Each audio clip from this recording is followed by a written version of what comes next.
সংশোধনের সুযোগ আছে, তাই মার্কিন যুক্তরাষ্ট্রের সাথে চুক্তি নিয়ে আতঙ্কিত না হওয়ার আহ্বান জানিয়েছেন বাণিজ্যমন্ত্রী খন্দকার আব্দুল মুকতাদির। সকালে সচিবালয়ে বাণিজ্যমন্ত্রীর সাথে যুক্তরাষ্ট্রের assistant trade representative for south and central Asia Brendan লিঞ্চের নেতৃত্বে প্রতিনিধি দলের সঙ্গে সাক্ষাৎ শেষে তিনি একথা জানান। আমেরিকাকে ৩০১ ধারার অধীনে বাংলাদেশে বাণিজ্য তদন্ত না করার অনুরোধ জানিয়েছেন মন্ত্রী। বিষয়টি প্রতিনিধি দলকে জানিয়েছেন তিনি।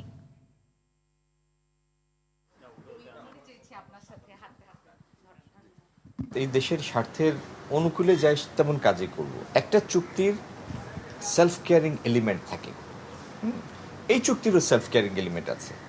আমাদের কাছে যদি কোনো সময় মনে হয় যে এই চুক্তির কোনো একটি ধারা বা একাধিক ধারা যেটি বাংলাদেশের স্বার্থের অনুকূল না, সেটাকে কারেক্ট করার প্রভিশনও এই চুক্তির মধ্যেই আছে। সুতরাং এটি নিয়ে অহেতুক আপনাদের চিন্তান্বিত হওয়ার বা আতঙ্কিত না হওয়ার জন্য আমি অনুরোধ করব।